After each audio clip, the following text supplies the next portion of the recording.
guys, what's up? KillJoy Jake here, and instead of having friends, I have horror movies. Today we're talking a little bit about 5 Cream, got an actual news update today, pretty exciting stuff. We're gonna be talking about the VOD release of this movie and also some crazy rumors about reshoots and Kirby coming back. We're gonna get into all this in just a second, but before I do that, I'm gonna need you guys to like this video and subscribe for more horror contents. And a whole bunch of Scream 5 updates, like pretty much weekly at this point. Also, please consider supporting me on Patreon. If you don't already know, I'm currently working on a Scream 5 fan film that you're gonna be seeing sometime soon. The link for that will be in the description below. Alright, now let's get into it. What's your favorite scary movie? Well, I'm Pennywise the dancing clown. Oh, no, not the beast! Not the beast! You son of a... God, don't do that. Well, sometimes that is better.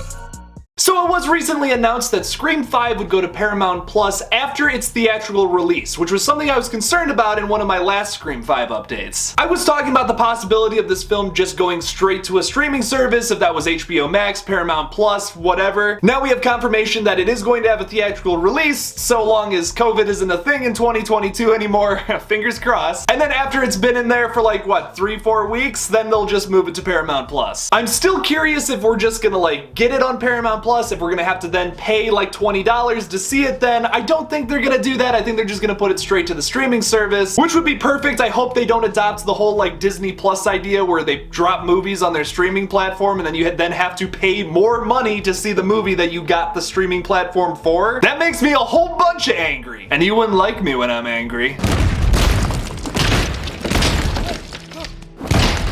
But then that takes me into the rumor territory of this video. So just to clarify, everything I'm talking about is just kind of a rumor, but there's a lot to talk about here. So recently there's been a lot of rumors about reshoots happening sometime this month for Scream 5. Talking about those reshoots on Twitter, HelloSydney.com said this: "Hey Jamie, no official word on that. Lots of the Scream technical crew is working on the Black Phone and haven't heard about hashtag Scream 5 reshoots. So right now this is nothing but speculation." Another page called Scream Obsessed said this talking about the rumor: "One source confirmed there is additional photography happening in March, not reshoots. They love what they've shot, they just want a little more. Location has yet to be determined, which tells me they're most likely just pick up shots that don't require a specific location." And then finally on r/Scream, I came across this post that was pretty interesting. "Reshoots coming? It's interesting to note that Matt and Tyler followed Hayden Panettiere, Kirby, a few weeks ago on social media, and these reshoots have not been reported publicly, so if this is real, they have done their best to keep it a secret for whatever reason." Okay, now that is really interesting. And if you actually look up Hayden Panettiere's Instagram page right now, she is currently being followed by Matt and Tyler, the directors of this new film. So this begs the question, is it really reshoots, or are they just like filming a whole new part of the movie with Kirby in it? Now obviously this is just a theory, it could just be a total coincidence that they happen to follow Hayden Panettiere on Instagram, whatever. But let's talk theoretically, what if Kirby is in this movie? Well, considering that they're doing reshoots, it's not going to be a whole lot of filming. So if they are going to do new scenes with Kirby in it, maybe she really only has like a little cameo or something in this new film. It's really not that big of a stretch to say that Kirby could come back. Wes Craven did hint to her still being alive after the ending of Scream 4. And they're also bringing back Judy Hicks from Scream 4, so I don't think it would be too crazy to bring back another fan favorite character from that film. Actually, I don't really know if Judy Hicks is a fan favorite character either. Some people just ain't a fan of that love triangle between her, Dewey, and Gale. Me, I don't really care. Also in the past I talked a little bit about what if Kirby is in this film. Obviously if they're doing reshoots, they're not going to make her like a really important part of the plot, but if you want to see me talk a little bit more about Kirby potentially being in Scream 5, you can check out this video up here. Pretty exciting stuff, and actually some big news for Scream 5. I'm not just talking about theories today, I actually got news. So if they do end up doing reshoots and they start posting about it, I of course will be covering it. God, this wait until next January is slowly killing me. If it's slowly killing you, make sure to subscribe right now and also leave a comment down below. Let's talk some Scream 5 theories down in the comments. Do you think Kirby could be coming back for Scream 5? Or do you think they're just like reshooting some stuff and like nothing really crazy is happening? Or actually this is a rumor, so do you think all of this is just BS? Maybe you do, leave it in the comments below. Thank you guys so much for watching my new Scream 5 update. Don't forget to like this video and subscribe for more horror content. Don't forget to follow me on Twitter at KillJoyJake1, on Instagram at KillJoy_Jake, and on TikTok just KillJoyJake. Please consider supporting me on Patreon, the link for that will be in the description below. Thanks again for watching, and as always, don't forget to kill it out there, y'all.